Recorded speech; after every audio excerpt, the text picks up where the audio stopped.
Hello, everyone, and congratulations to the class of 2020, as well as your parents, your teachers, and everyone who helped you get to this day. I never imagined I'd be giving a commencement speech with no live audience from my backyard, but it's giving me a much deeper understanding for what our YouTube creators go through. And I certainly never thought I'd be sharing a virtual stage with a former president, a first lady, a Lady Gaga, and a Queen Bee, not to mention BTS.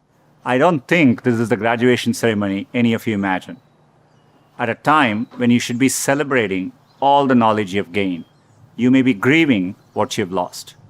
The moves you planned, the jobs you earned, and the experiences you were looking forward to. In bleak moments like these, it can be difficult to find hope. So let me skip right to the end and tell you what happens. You will prevail. That's not really the end of the speech, so don't get too excited. The reason I know you'll prevail is because so many others have done it before you. 100 years ago, the class of 1920 graduated into the end of a deadly pandemic. 50 years ago, the class of 1970 graduated in the midst of Vietnam War. And nearly 20 years ago, the class of 2001 graduated just months before 9/11. There are notable examples like this. They had to overcome new challenges, and in all cases, they prevailed. The long arc of history tells us we have every reason to be hopeful. So, be hopeful. There is an interesting trend I've noticed. It's very conventional for every generation to underestimate the potential of the following one. It's because they don't realize that the progress of one generation becomes the foundational premise for the next. And it takes a new set of people to come along and realize all the possibilities. I grew up without much access to technology. We didn't get our first telephone till I was 10. I didn't have regular access to a computer until I came to America for graduate school. Under television, when we finally got one, only had one channel. So imagine how awestruck I am today to be speaking to you on a platform that has millions of channels. By contrast, you grew up with computers of all shapes and sizes. The ability to ask a computer anything, anywhere, the very thing I've spent my last decade working on, is not amazing to you. That's okay. It doesn't make me feel bad. It makes me hopeful. There are probably things about technology that frustrate you and make you impatient. Don't lose that impatience. It'll create the next technology revolution and enable you to build things my generation could never dream of. You may be just as frustrated by my generation's approach to climate change or education. Be impatient. It'll create the progress the world needs. You will make the world better in your own way, even if you don't know exactly how. The important thing is to be open-minded so that you can find what you love. For me, it was technology. The more access my family had to technology, the better our lives got.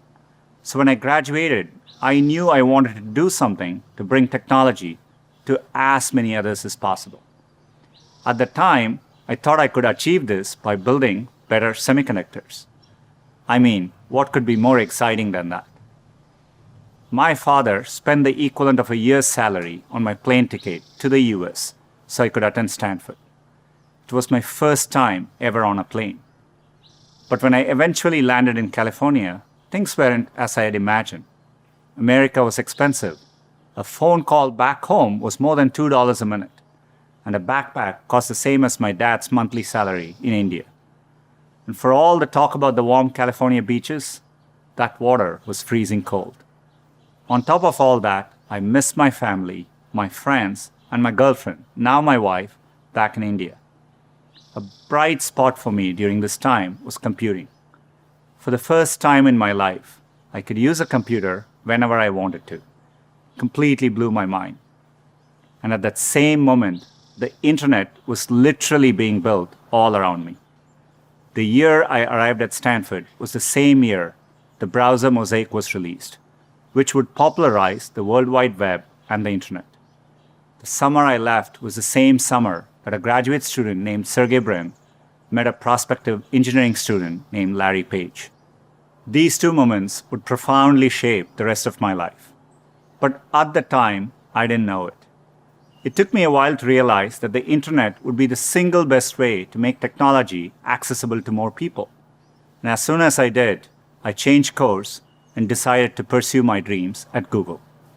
Inspired by the wonder that first browser created in me, I led the effort to launch one called Chrome in 2009 and drove the effort to help Google develop affordable laptops and phones so that a student growing up in any neighborhood or village in any part of the world could have the same access to information as all of you. Had I stayed the course in graduate school, I'd probably have a PhD today, which would have made my parents really proud, but I might have missed the opportunity to bring the benefits of technology to so many others.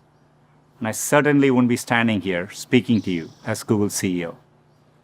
Believe me when I say I saw none of this coming when I first touched down in the state of California 27 years ago.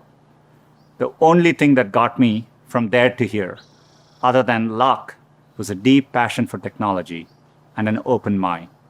So take the time to find the thing that excites you more than anything else in the world, not the thing your parents want you to do, or the thing that all your friends are doing, or that society expects of you. I know you're getting a lot of advice today, so let me leave you with mine. Be open, be impatient, be hopeful. If you can do that, history will remember the class of 2020, not for what you lost, but for what you changed. You have the chance to change everything. I'm optimistic you will. Thank you.